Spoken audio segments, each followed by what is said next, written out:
বাবা, আমি আপনাকে বলছি কোথাও একটা বড় ভুল হচ্ছে, এরকম হতে পারে না। আমি আপনাকে বলছি এ বিলাপ নিষ্প্রয়োজন। মায়ের দু চোখের রক্তধারায় ভুলের কোনো অবকাশ নেই। আরে তো আমার সিদ্ধান্ত নয় নাকি আজকাল তোমরা ওই পাপিয়সীর মতন মাকেও সন্দেহ করছো? না বাবা, এটা হতে পারে না বাবা, আমি আপনাকে বলছি এটা হতে পারে না। আমি শুনুন না আমার কথা, এটা হতে পারে।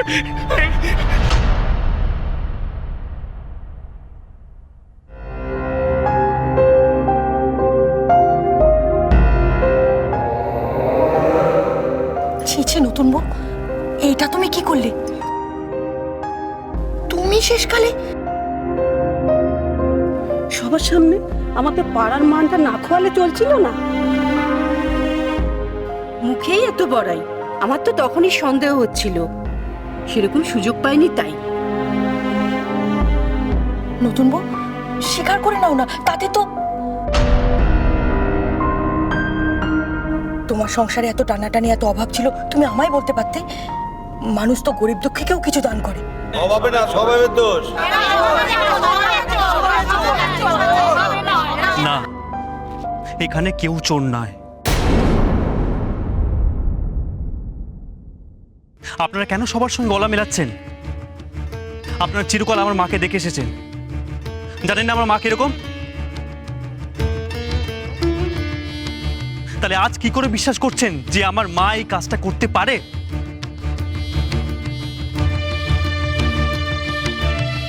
নিশীথ, 2-4 টাকা আর 50 লাখ টাকার মধ্যে অনেক ফারাক। সেই 50 লাখ টাকার লোভ কি সামলানো যায়?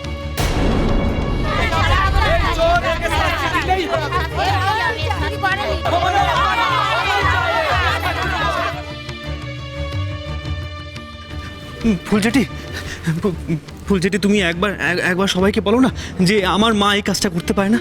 একবার সবাইকে বলো না, তুমি তো মাকে চেনো। মা তো চিরকালই সৎ কথা বলে এসছে, ভালো কথা বলে এসছে, ন্যায়ের কাজ করে এসছে।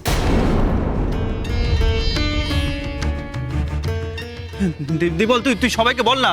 সোমা, বল না সবাইকে যে মা এই কাজটা করতে পারে না। আপনার চুপ করে কেন আছে না? ভক্তগণ, পাপীর পক্ষে যাওয়া মানে তার পাপের ফল ভোগ করা। আবেগ মানুষকে বিপথে চালিত করে। আমি তোমাদের সাবধান করছি, আবেগে গা ভাসিয়ে চোরের পাশে দাঁড়িও না।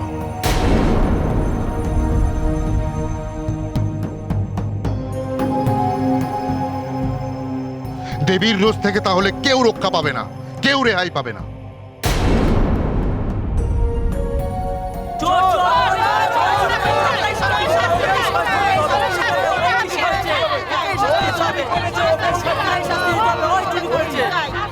শান্তি, শান্তি।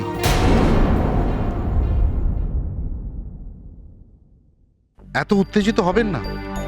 এ দেবভূমি, মা লক্ষ্মীর ভূমি, বাবা ভোলানাথের ভূমি। এটা ক্রোধের জায়গা নয়, হিংসার জায়গা নয়। কোনো হিংসার কথা যেন এখানে না হয়।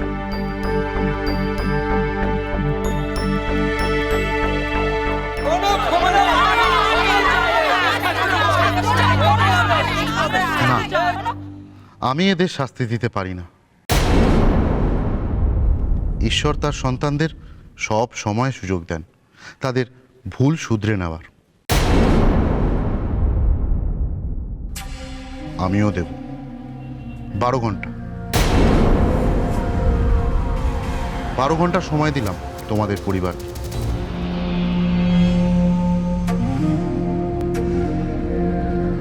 কাল মহাপূর্ণিমা, মা লক্ষ্মীর পুজোর দিন।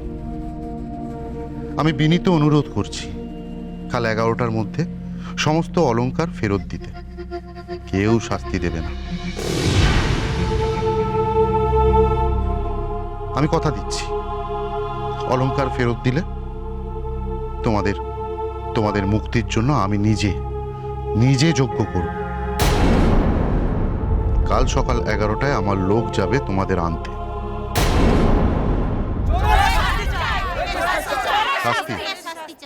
শাস্তি পাবে ওরা। আমি নিজে ঈশ্বর নির্দিষ্ট উপায়ে ওদের কাছ থেকে অলংকার উদ্ধার করব।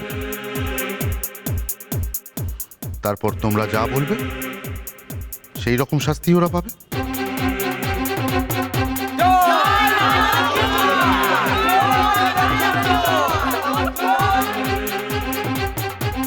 হর হর মহাদেব, হর হর মহাদেব, হর হর মহাদেব। জয় মহারাজ শিবভক্ত প্রসাদের জয়, জয় মহারাজ শিবভক্ত প্রসাদের জয়, জয় মহারাজ শিবভক্ত প্রসাদের জয়, জয় মহারাজ শিবভক্ত প্রসাদের জয়।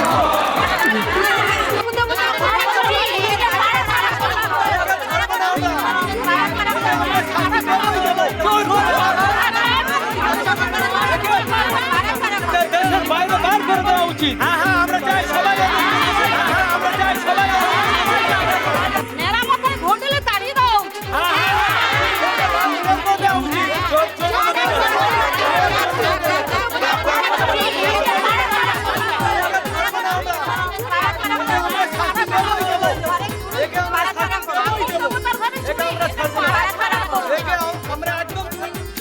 দিদি, তোমাকে ওদিকে ডাকছে।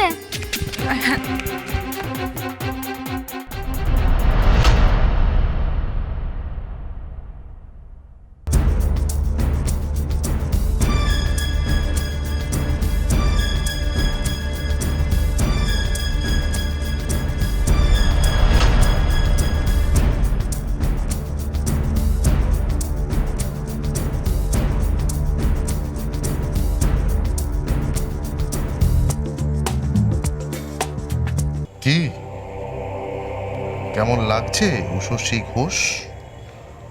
তোমার দানি আমি তোমাকে ফিরিয়ে দিলাম, মনে পড়ে? এখানে দাঁড়িয়ে তুমি আমাকে কি বলেছিলে? আমার পতন নাকি অবশ্যম্ভাবী। সে সময় এখনো আসেনি। এখনো এখনো তোমার বীজ দাঁত ভাঙেনি? সেদিন তুমি আমাকে তোমার বাড়িতে ডেকে অপমান করেছিলে, আর আজ আমি ঠিক সেই কাজটাই করলাম। খেলা এখন সমান সমান।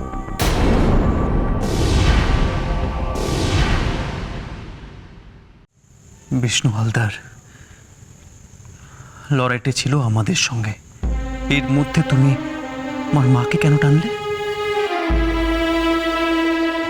যে মানুষটা আমাদের সবসময় সত্যি কথা বলতে শিখেছে, অন্যায়ের থেকে দূরে থাকতে শিখেছে, আর সে সবার সামনে চুপ করে চোরের দোষারোপ নিয়ে কেন করলে তুমি ওটা? কেন করলে?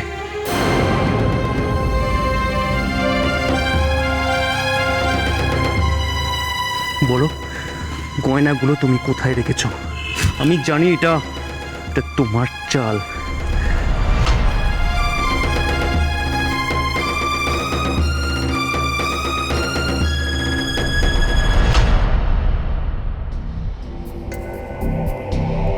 উত্তেজনা প্রশমন করো নিশীথ। সে রত্ন খোঁজার জন্য তোমার কাছে তো অন্য রত্ন আছে। তোমার স্ত্রী। বলো বিষ্ণু হালদার, বলো ওটা কোথায় আছে? উত্তেজনা তোমাকে মানায় না নিশীথ। তোমার স্ত্রী তোমার রত্ন, যার বুদ্ধি প্রয়োজনের থেকে বেশি, যার সাহস প্রয়োজনের থেকে বেশি, তার কাছে এটা তো নেহাতি সামান্য ব্যাপার, তাই না?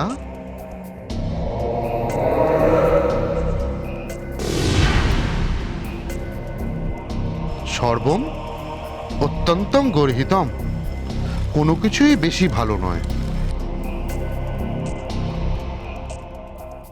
12 ঘন্টা, টিক টিক টিক ঠিক 12 ঘন্টা সময় দিলাম। গয়নাগুলো বের করে আনো। তোমাদের বাড়িতে আছে সে গয়না।